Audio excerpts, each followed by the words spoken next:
इस इमेज को देखें। जब 1948 में इजराइल का निर्माण हुआ था तब इजराइल के पास ना कोई सेना थी और ना ही कोई हथियार थे। इस कारण इजराइल ने खुफिया ऑपरेशन किया था जिसमें यूरोप के पुराने हथियारों की स्मगलिंग करके उन हथियारों को इजराइल लाया गया।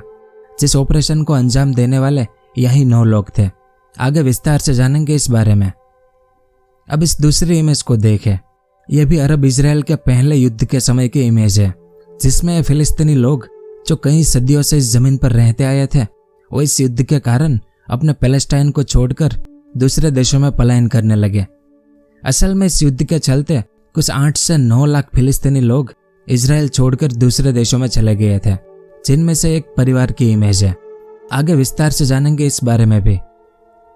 तो 1948 में जो अरब देशों का और इजराइल का युद्ध हुआ था जिसमें एक तरफ इजराइल अपने अस्तित्व के लिए लड़ रहा था तो दूसरी ओर अरब देश अपने आत्मसम्मान के लिए लड़ रहे थे। जिस युद्ध के दौरान लाखों फिलिस्तीनी लोग पैलेस्टाइन छोड़कर दूसरे देशों में चले गए तो सामने लाखों यहूदी जो दूसरे देशों में रहते थे वे इजराइल में आ गए थे। यानी अस्तित्व या आत्मसम्मान के युद्ध से दोनों ओर की जनता को काफी परेशानी झेलनी पड़ी थी, जिस बारे में आमतौर पर बहुत ही कम बात की जाती है। तो आज की इस वीडियो में उस समय की ओरिजिनल तस्वीर और मैप के जरिए मैं आपको अरब और इजराइल के बीच हुए पहले युद्ध का पूरा इतिहास समझाने की कोशिश करूंगा कि यह युद्ध कब हुआ था, इसके क्या क्या अलग अलग कारण थे, इस युद्ध का क्या परिणाम मिला, इस युद्ध से इजराइल को कितना फायदा हुआ और अरब देशों को कितना नुकसान हुआ, इस युद्ध में फिलिस्तीनी लोगों की क्या हालत हुई थी, इस युद्ध से अरब देशों में रहने वाले यहूदी लोगों की क्या हालत हुई थी और इन्हें किन किन ऑपरेशन के जरिए इजराइल लाया गया था। फिर इजराइल को हथियार कहाँ से मिले, इजराइल की सेना कैसे बनी थी, इन्हें मिलिट्री ट्रेनिंग कहाँ से मिली थी, वो सब और इसके अलावा और भी बहुत कुछ जानने को मिलेगा आपको इतिहास के बारे में। तो वीडियो के आखिर तक मेरे साथ बने रहिए।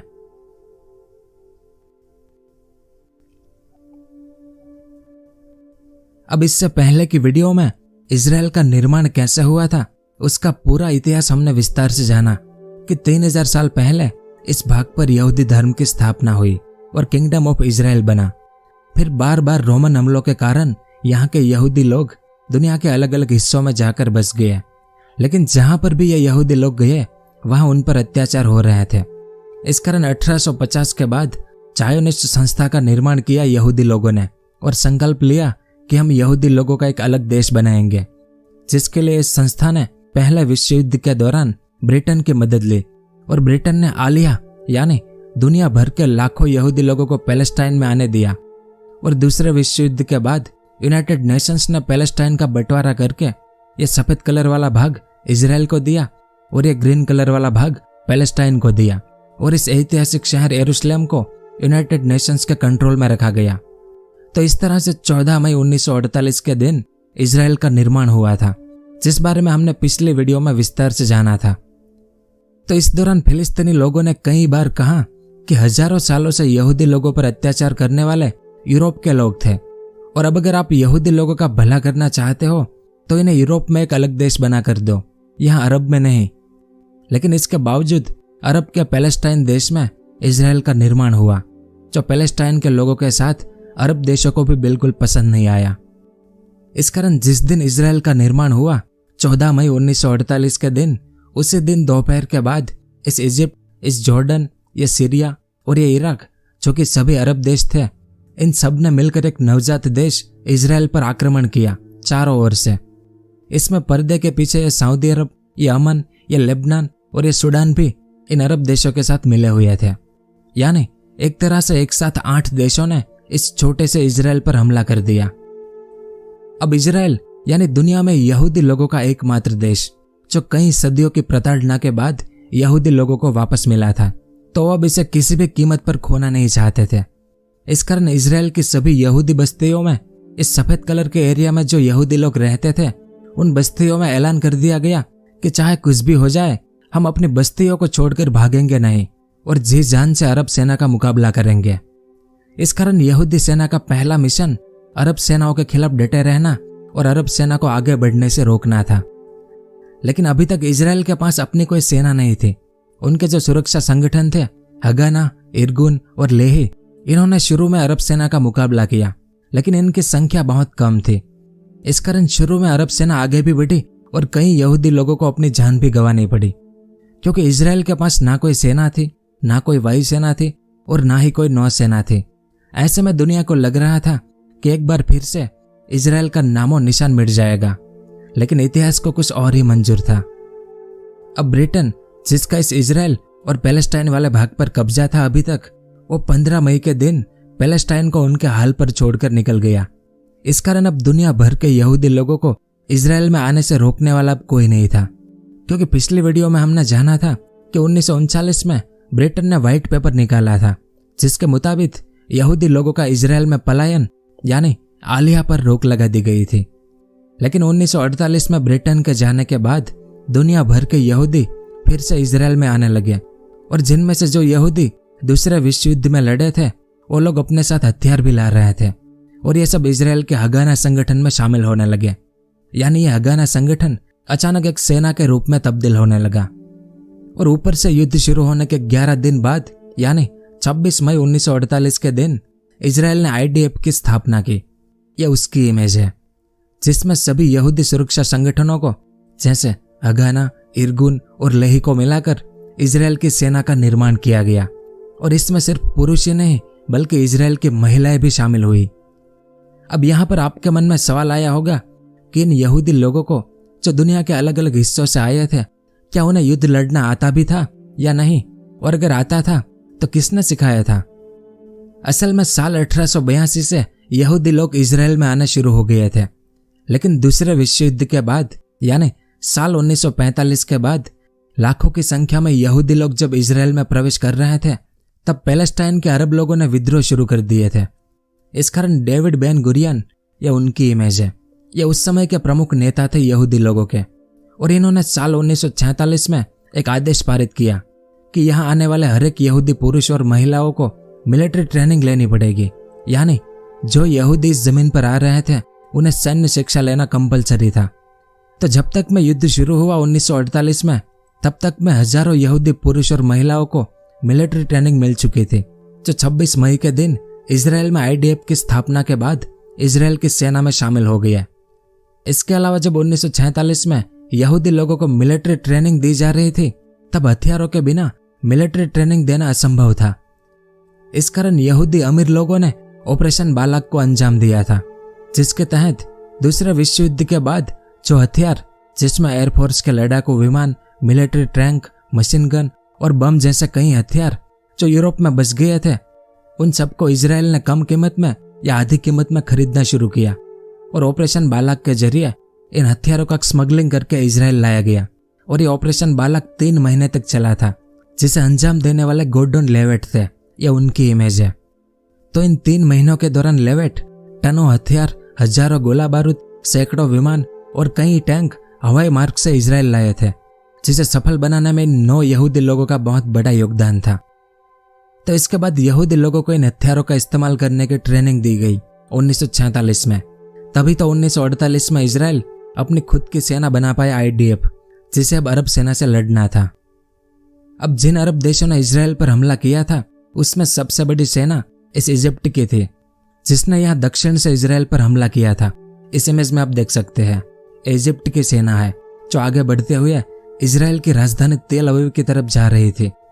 तब शुरू में इन्होंने इस नेगेव रेगिस्तान की कई यहूदी बस्तियों को अपने कंट्रोल में ले लिया, लेकिन इजिप्ट की सेना के लिए तेल अवीव को कंट्रोल में करना काफी मुश्किल हो रहा था, क्योंकि यहाँ पर इजरायली सेना जवाबी हमला कर रही थी। इसके बाद 29 मई से 3 जून तक इजरायली वायुसेना जो अपना पहला युद्ध लड़ रही थी, उसने इजिप्ट के सेना का जो काफिला था उस पर 70 किलो के कई बम गिराए, और इस हमलों के कारण इजिप्ट की सेना का काफिला तितर बितर हो गया। और जब तक में यह फिर से संगठित हो, उससे पहले ही इजरायली सेना ने दोबारा हवाई हमला कर दिया, जिसके बाद इजिप्ट की सेना अब हमला करने की बजाय अपनी रक्षा करने में लग गई कि कहीं तीसरी बार हवाई हमला ना हो जाए। यानी इजराइल ने इस इजिप्ट की सेना को काफी कमजोर कर दिया था।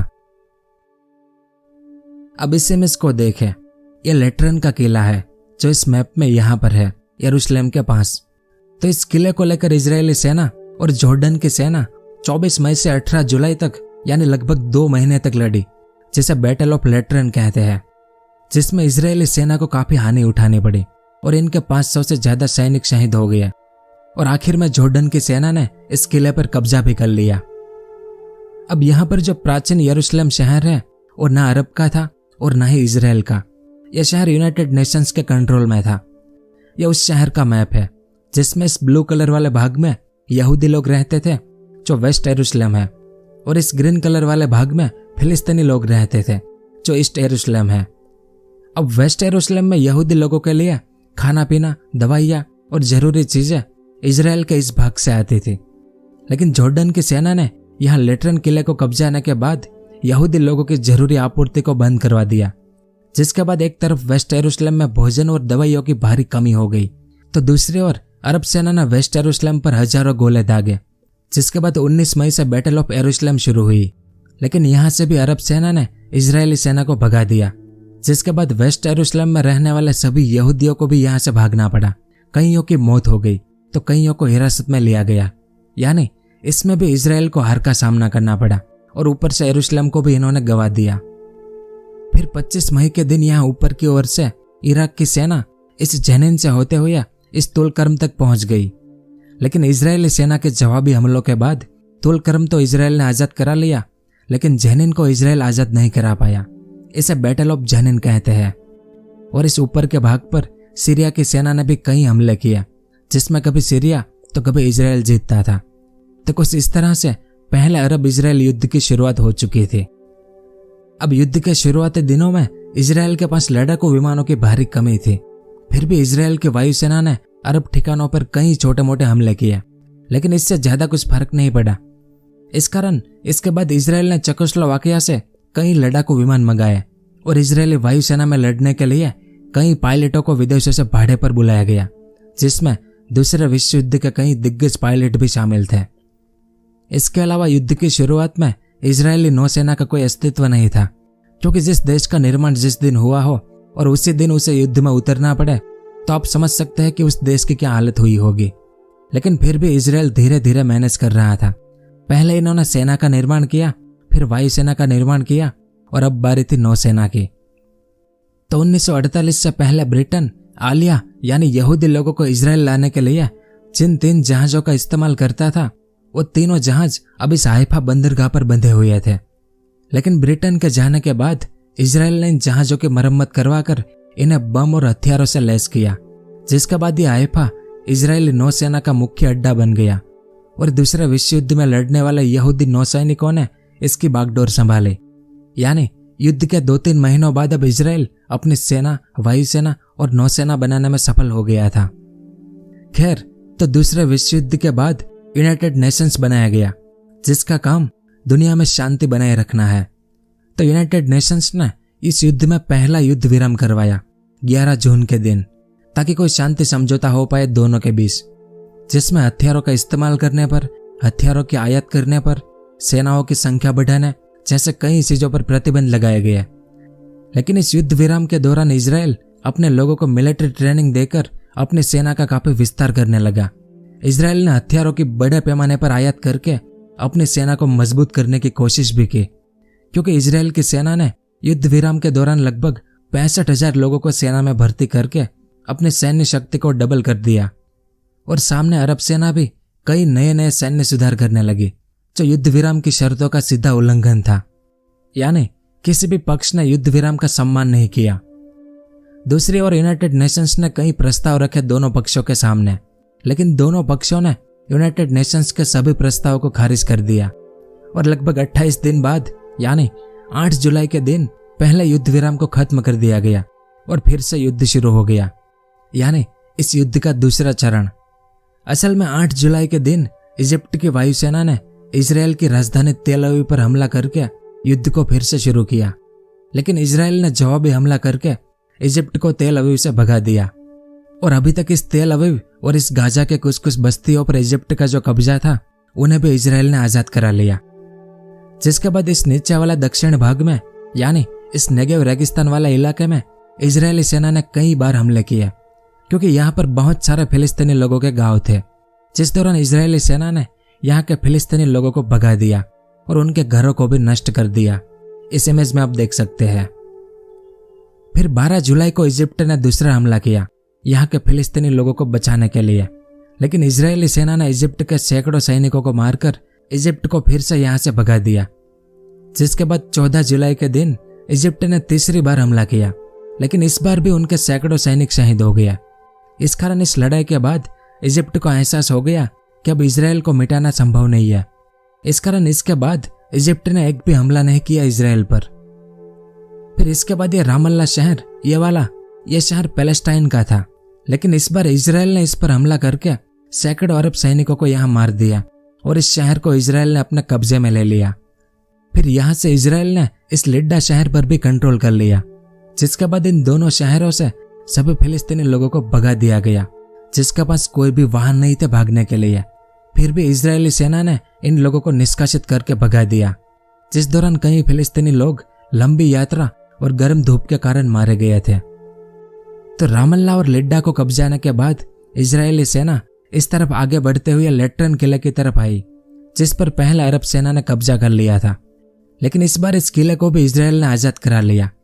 फिर यहाँ से इजरायली सेना आगे बढ़ते हुए इस यरूशलेम शहर की तरफ रवाना हुई, जिस दौरान इजराइल की एक बड़ी सेना उत्तर की ओर हमला करने गई इस गैलीली वाले भाग पर, जो बाकायदा पैलेस्टाइन का हिस्सा था।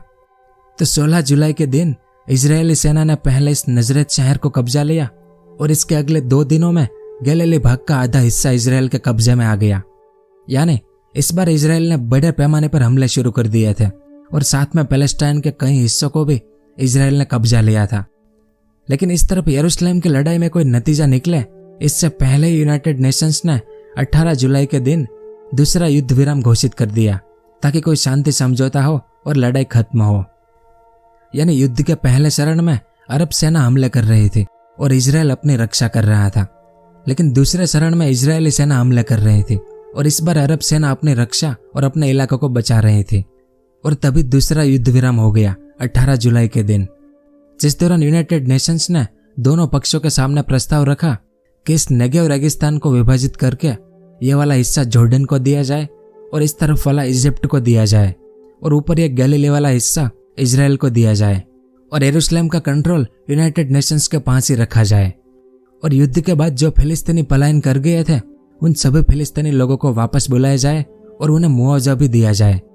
लेकिन इस बार भी दोनों पक्षों ने इस प्रस्ताव को खारिज कर दिया सितंबर में। अब इस मैप को देखें, यहाँ लाल कलर में फिलिस्तीनी लोगों की बड़ी बड़ी बस्तियां थी, जिसे अरब सेना सुरक्षा दे रही थी इजराइल से। और अरब सेना युद्ध विराम के दौरान भी बार बार इजरायली यातायात पर गोलीबारी कर रही थी। तो तंग आकर इजराइल ने हवाई हमला और जमीनी हमले करके यहाँ की अरब सुरक्षा को तोड़ दिया, जिसके बाद यहाँ की 3 फिलिस्तीनी बस्तियों ने इजराइल के सामने आत्मसमर्पण कर दिया, जिस दौरान ज्यादातर फिलिस्तीनी लोगों को जबरदस्ती यहाँ से भगा दिया इजराइल ने। यानी धीरे धीरे फिलिस्तीनी लोगों का पलायन बढ़ता जा रहा था। खैर, तो दूसरे युद्ध विराम में भी कोई शांति समझौता हो नहीं पाया और कुछ 3 महीनों बाद यानी 15 अक्टूबर के दिन फिर से युद्ध शुरू हो गया, जो इस युद्ध का तीसरा और आखिरी चरण था। अब यह युद्ध फिर से इसलिए शुरू हुआ क्योंकि उत्तर में इस गैलीली वाले भाग पर जो यहूदी लोगों की बस्तियां थी उसे अरब सेना बार बार परेशान कर रही थी और यहाँ पर सैकड़ों इजरायली सैनिक और यहूदी लोगों को मार दिया गया था। इस कारण 24 अक्टूबर के दिन इजराइल ने ऑपरेशन हिराम शुरू किया, जिसमें इजरायली सेना ने अरब सेना को भगाते भगाते लेबनान में पहुंचा दिया और इस बार इस पूरे गैलीली वाले भाग पर इजराइल ने कब्जा कर लिया।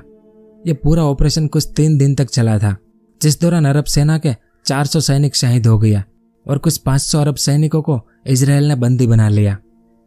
इसके अलावा इस गैलीली में रहने वाले अनुमानित 50,000 फिलिस्तीनी लोग भी लेबनान में भाग गए, जिसमें कुछ अपने आप भागे और कुछ को इजरायली सेना ने जबरदस्ती भगा दिया।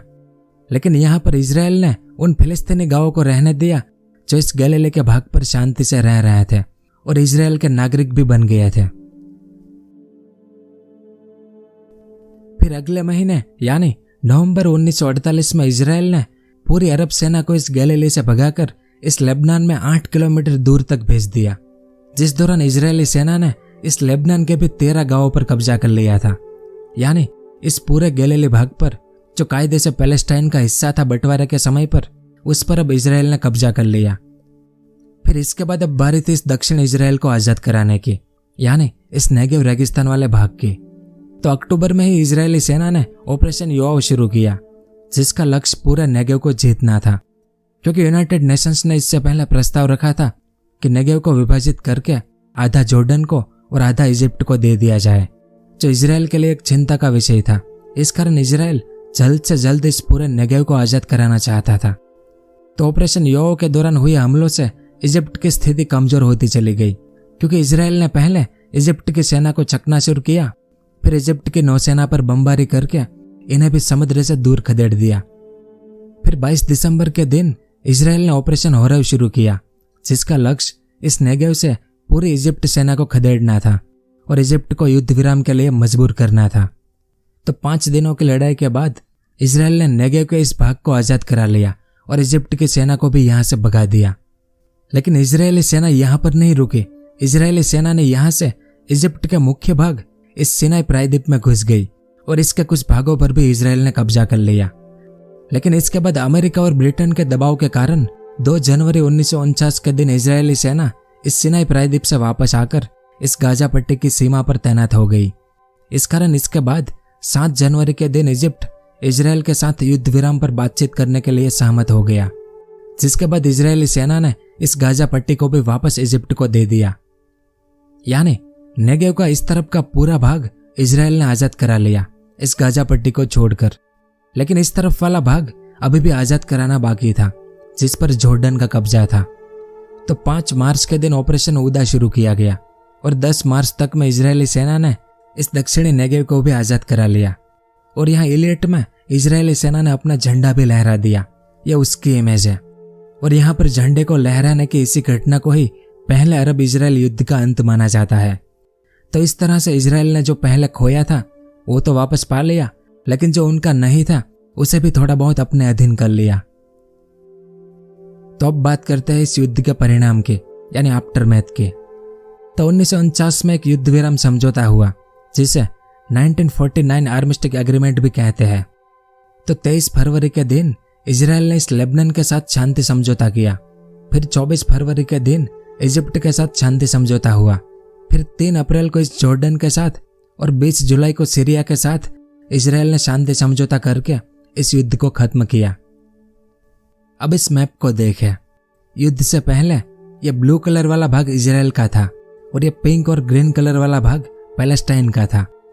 लेकिन युद्ध के दौरान इजराइल ने पैलेस्टाइन के बहुत बड़े हिस्से पर कब्जा कर लिया। इसमें जो पिंक कलर वाला एरिया है वो पूरा इजराइल ने कब्जा लिया पैलेस्टाइन से। इस कारण इस युद्ध के बाद जिन एरिया पर जिनका कब्जा था वो एरिया उसे ही दिया गया इस एग्रीमेंट के तहत, जिसे युद्ध विराम रेखा यानी ग्रीन लाइन के नाम से जाना जाता है, जिसके तहत इस गाजा पट्टी का कंट्रोल इजिप्ट को दिया गया और इस वेस्ट बैंक का कंट्रोल जॉर्डन को दिया गया। और ये यरूशलेम तो यूनाइटेड नेशंस के अधीन था और बाकी पूरा एरिया इजराइल को मिल गया था। तो अब बात करते हैं इस युद्ध के दौरान कितने सैनिक और कितनी आम जनता मारी गई। तो इस युद्ध में इजराइल ने अपने 6373 लोगों को खोया, जो उस समय उनकी आबादी का लगभग 1% था, जिसमें लगभग 4000 सैनिक थे और बाकी आम जनता, जिसमें से लगभग 2000 यहूदी लोग हिटलर के हॉलोकॉस्ट से बचकर आए थे, वो भी इस युद्ध में मारे गए। दूसरी ओर अरब सेना में मरने वाले लोगों की संख्या एक अनुमान के मुताबिक 7000 से लेकर 13000 है, यानी इजराइल से लगभग डबल।